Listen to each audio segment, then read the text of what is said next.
दिन भर विद सनम एजाज देख रहे हैं आप और मैं हूं प्रियंका आपके साथ। दिन भर में हम सबसे पहले बात करेंगे हैदरपुरा एनकाउंटर की, क्योंकि उसके हवाले से एक अपडेट सामने आ रहा है जिसे सनम हमें रूबरू करवाएंगे। और दूसरी ओर बात करेंगे डॉक्टर फारूक अब्दुल्ला का, जो आज बयान आया है जिसमें उन्होंने कहा है कि पुलिस सिर्फ और सिर्फ अपने आप को बचाने की कोशिश कर रही है और पुलिस ने ही उनको मारा है। ये जो विवादित बयान फारूक अब्दुल्ला का सामने आया है, इस पर चर्चा करेंगे। सनम हमारे साथ श्रीनगर से ज्वाइन कर चुके हैं। सनम, सबसे पहले बताइएगा इस वक्त हैदरपुरा एनकाउंटर के हवाले से क्या बड़ा अपडेट सामने आ रहा है? देखिए, हैदरपुरा एनकाउंटर पे कल शाम से ही आपको पता होगा, पुलिस ने जो स्टेटमेंट जारी किया था उसमें उसके लीडरान को बताया था, पब्लिक को बताया था कि इस जो सिट की रिपोर्ट है इस पे वो उस तरह की बयानबाजी ना करें जिससे यहाँ पे लॉ एंड ऑर्डर में प्रॉब्लम हो जाएगी। और उसके बाद पुलिस ने बताया था कि अगर किसी ने लॉ एंड ऑर्डर में प्रॉब्लम क्रिएट करने की कोशिश की उसके खिलाफ कार्रवाई की जाएगी। तो उस पर पॉलिटिकल पार्टी का बयान आया है वो हम बताएंगे बाद में, लेकिन पहले मैं बताऊं जो हैदरपुर एनकाउंटर है इसमें पुलिस ने बताया कि तीन मिलिटेंट थे, एक सिविलियन था, एक पाकिस्तानी मिलिटेंट था, एक डॉक्टर मिलिटेंट था, दूसरा गूल का जो लड़का आमिर है वो मिलिटेंट था, और जो हाउस ओनर था उसके बारे में बताया गया वो मिलिटेंट नहीं था। और फिर जितनी एनकाउंटर हुआ ये सभी डेड बॉडीज को, चाहे वो मिलिटेंट था या कोई भी था, उन सबको उनकी डेड बॉडीज को उठा के हंदवाड़ा के बॉर्डर के इलाके में ले गए थे। और फिर जब पॉलिटिकल प्रेशर यहाँ पे बना, पब्लिक रिएक्शन बना पुलिस ने, तो जी, तो सनम हमारे साथ लगातार ज्वाइन किए हुए हैं। जब तक सनम से दोबारा संपर्क होता है हम आपको बता दें कि जिस तरह से सनम हमें अपडेट कर रहे थे कि आमिर के पिता ने कोर्ट में अर्जी दी है। जी जी सनम, जी सनम, आवाज पहुंच रही है आप तक? तो आमिर के हवाले से आमिर के पिता ने आज जम्मू कश्मीर हाई कोर्ट में एक याचिका दायर की है और कॉन्स्टिट्यूशनल गारंटी जो हर किसी को है कि जो भी मरता है चाहे जिस धर्म का हो उसको एक डिग्निफाइड बोरियल मिलना चाहिए, यानी उसका अंतिम संस्कार हो, आखिरी सफर जिसे कहते हैं, वो एक पूरे सम्मान के साथ दिया जाना चाहिए, ना कि इस तरह से उसके ये और कॉन्स्टिट्यूशनल गारंटी है। तो उसी के तहत दीपिका रजाऊ जो एडवोकेट हैं उनने उनकी तरफ से, उसके पिता की तरफ से एक पीआईएल कोर्ट में याचिका दाखिल की है और अब देखना है कि कोर्ट उस पर क्या रिएक्शन करेगा। लेकिन चूंकि हम बात कर रहे थे कि कल का जो एनकाउंटर हुआ उस एनकाउंटर में जो ये एनकाउंटर हैदरपुरा एनकाउंटर, उस पर कल पुलिस ने स्टेटमेंट जारी किया था। उस दौरान आज पुलिस के बयानात का या पुलिस की धमकी जिसे कुछ लोग बता रहे थे या पुलिस की एडवाइजरी भी कुछ लोग बता रहे थे है उसका टोटल उल्लंघन करते, यानी उसके बिल्कुल अपोजिट आज बहुत सी पॉलिटिकल पार्टीज ने यहाँ पे पॉलिटिकल लीडर्स ने बात की। सबसे पहले कहें तो फारूक अब्दुल्ला, श्रीनगर के टाइगर हॉल में एक फंक्शन थी, उस फंक्शन के बाद फारूक अब्दुल्ला ने जब मीडिया तो सनम से जब तक दोबारा राब्ता होता है हम आपको बता रहे हैं, तब तक हम डॉक्टर फारूक अब्दुल्ला का जो बयान हैदरपुरा एनकाउंटर पर आया है वो आपको बता दें। देखिए, जहां तक डिलिमिटेशन कमीशन का सवाल है, हमने अपना वो मसवदा। जी सनम, जी देखिए, आप इसको प्ले भी कर रहे थे। फारूक अब्दुल्ला की कल तक आवाज जो थी वो बहुत धीमी थी, वो जिसपे ज्यादा खुलकर नहीं बोल रहे थे, लेकिन आज उन्होंने बहुत टफ स्टेटमेंट दिया और कहीं ना कहीं उन्होंने सीधे शब्दों में बिना किसी तोड़ मरोड़ के यही बताया कि ये पुलिस ने कांड किया है, पुलिस अब बचाना चाहती है और ये इस तरह का। और उसके साथ साथ मुजफ्फर शाह ने भी, जो अवामी नेशनल कॉन्फ्रेंस के हैं और गुप्कार अलायंस में, उनका स्टेटमेंट भी आज उन्होंने मीडिया से जब प्रेस कॉन्फ्रेंस की तो उन्होंने बताया कि ये जो पुलिस का कल का बयान है ये है कि हमें बात करने से रोका जाता है, लेकिन उन्होंने कहा कि कॉन्स्टिट्यूशनल गारंटी है। जी,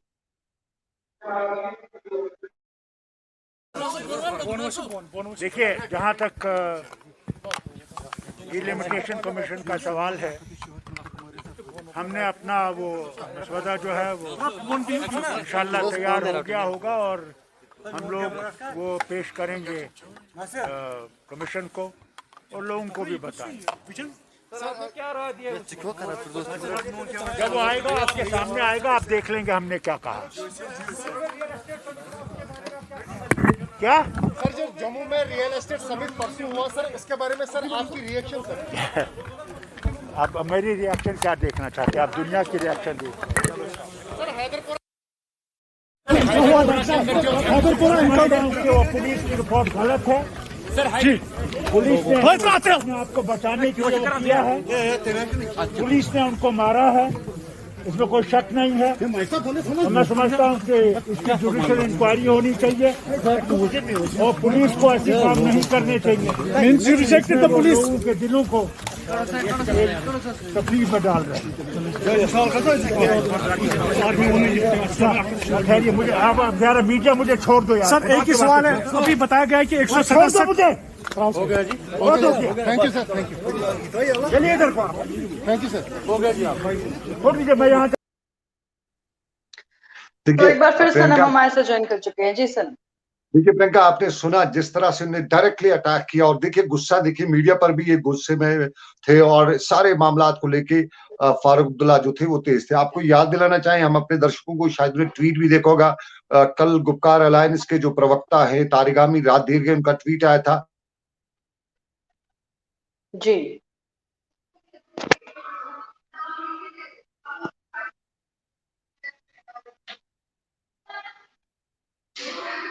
पुलिस जो भी करेगी हम तैयार है उसको, लेकिन हम ये चीज नहीं है। उसके साथ साथ दूसरा जो ट्वीट आया था महबूबा मुफ्ती का आया था, और महबूबा मुफ्ती के ट्वीट में भी इसी तरह के कुछ शब्द थे जिनका उसने बयान किया था। लेकिन एक चीज और है, जो आज की ये जो जहाँ पे फारूक टैगोर हॉल में फंक्शन पे बयान कर रहे थे, इस फंक्शन में हमने बहुत कुछ हट के भी देखा। आपको बताएं, ये फंक्शन जो थी, यहाँ पे डॉक्टर गजनफर अली हैं, ये बडगाम के चरारी शरीफ इलाके से ताल्लुक रखते हैं और ये पीडीपी नेता है। डॉक्टर बाय प्रोफेशन है, रिटायर होकर अब ये पीडीपी में, और उनके पिता जो थे वालिद इनके, वो नेशनल कॉन्फ्रेंस में बड़े लीडर थे। 96 में वो मंत्री भी रह चुके हैं, तब वो एजुकेशन मंत्री थे यहाँ के। और तो सनम हमारे साथ जब तक दोबारा ज्वाइन करते हैं, हमारे साथ बहुत सारे व्यूअर्स ज्वाइन किए हुए हैं, साथ ही साथ कमेंट भी ले लेते हैं। शहजाद अजीम हैं हमारे साथ, और मोहम्मद अब्बास लोन हमारे साथ हैं, और साथ ही हमारे साथ राशिद मकबूल ज्वाइन कर चुके हैं। और जितने भी व्यूअर्स हैं, मैं चाहूंगी अगर आप चाहते हैं कि कोई भी आपकी समस्या हम दिन भर में हाईलाइट करें और ग्राउंड तक पहुंचे, सिचुएशन क्या है देखने के लिए, तो आप कमेंट पर जरूर लिखिएगा। तो एक बार फिर हमारे साथ सनम ज्वाइन कर चुके हैं जी। सनम, बताइएगा क्या हटके आज रहा जहां पर डॉक्टर फारूक अब्दुल्ला पहुंचे?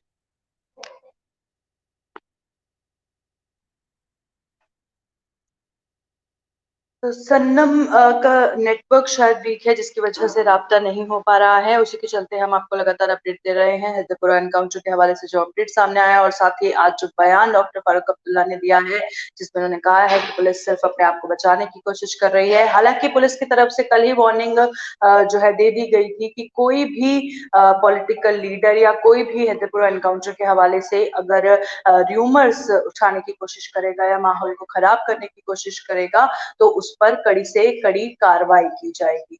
और हमारे साथ खालिद अब्बास ज्वाइन कर चुके हैं, फिरदौस अहमद गनई है, वानी मिनहाज है हमारे साथ, और राजा हुसैन भी हमें ज्वाइन कर चुके हैं।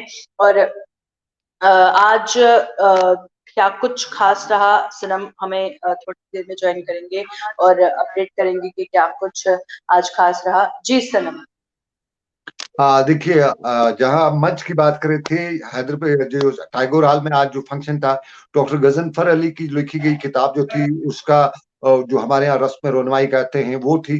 लेकिन यहाँ मंच पे नेता तो ये पीडीपी के थे, लेकिन मंच पे नेशनल कॉन्फ्रेंस थी। अब ठीक सी बात है, काम सी बात, हम लाइटली ले, लेकिन इनका ताल्लुक जो है वो चरार शरीफ से है, और चरार शरीफ में नेशनल कॉन्फ्रेंस के दिग्गज नेता अब्दुल रहीम राथर है, और अब्दुल रहीम राथर के जो बेटा है हिलाल राथर, वो पिछले दिनों पीपल्स कॉन्फ्रेंस को ज्वाइन कर चुका है। तो यहाँ बड़े सवाल थे। सवाल यही था कि एक ये कि यहाँ पे फारूक और उमर अब्दुल्ला का होना, क्या ये वो पुराना रिश्ता है जो उनके पिता जी। तो हमारे साथ मी टेलीकॉम ज्वाइन कर चुकी है, मोहम्मद अब्बास लोन हमें ज्वाइन कर चुके हैं, भट्ट बिलाल हैं हमारे साथ, और मुदस्सिर मीर हैं। अस्सलाम वालेकुम लिख रहे हैं, आपको भी वालेकुम अस्सलाम। और अगर आपके एरिया का कोई भी इशू है जिसे आप दिन भर में हाईलाइट करना चाहते हैं, तो आप नीचे कमेंट बॉक्स पे जरूर मेंशन कीजिएगा और अपना नंबर भी ड्रॉप कीजिएगा, ताकि हम आपसे राबता करें और आपके एरिया के इशू को हाईलाइट करें। और चौधरी मोहम्मद हुसैन चौधरी मोहम्मद यासिन हमें ज्वाइन कर चुके हैं, साथ ही में टेलीकॉम भी ज्वाइन कर चुके हैं। और एक बार फिर श्रीनगर से सनम एजाज हमारे साथ लाइव ज्वाइन कर चुके हैं। जी सनम।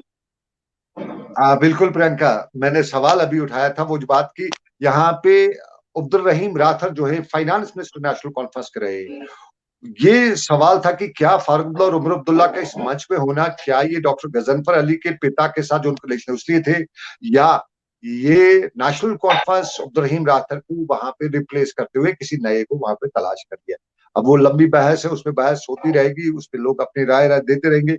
लेकिन जिस तरह हमारे व्यूवर्स हमारे साथ जुड़ रहे हैं, सलाम अस्सलाम वालेकुम, बहुत से लोग आप मुझे कह रहे हैं, आपको प्रणाम करें, नमस्ते भी आपको बहुत से भाई कह रहे हैं, और कहते हैं कि आप हमारी बहुत ही अच्छी बहन हो। बहुत से लोग ऐसे इस तरह के कह रहे हैं। लेकिन कश्मीर के इन्हीं मामला के बीच में आपको बताऊं, आज कश्मीर में जहां ये मामला थे, वहीं एक और बड़ा मामला जो है वो निकल के आ रहा है। जिस तरह आज शाम में जो खुलासा हुआ है, जो स्पेशल इन्वेस्टिगेशन टीम जो पिछले दिनों कमीशन जो सरकार ने बनाया है, उसने कश्मीर में एमबीबीएस जो मामला थे जो पाकिस्तान में डॉक्टरी करे, उस हवाले से खुलासा किया है। और जो उसमें जो इंक्वायरी हो रही थी, उस हवाले से अपना एक और ब्रेक थ्रू किया है। जी जी सर। तो उस ब्रेक थ्रू में कुछ नाम उस ब्रेक थ्रू में और सामने आए हैं, जिसमें एक महिला का नाम भी है, हमारे एक जो नेता है यहाँ के सेपरेटिस्ट नेता, उनके नाम आए हैं। कुछ लोग जो है पाकिस्तान में हैं, उनमें से उनके नाम जो है स्पेशल इन्वेस्टिगेशन जो कमीशन है उन्होंने दिए हैं। और उसमें ये है कि जब यहाँ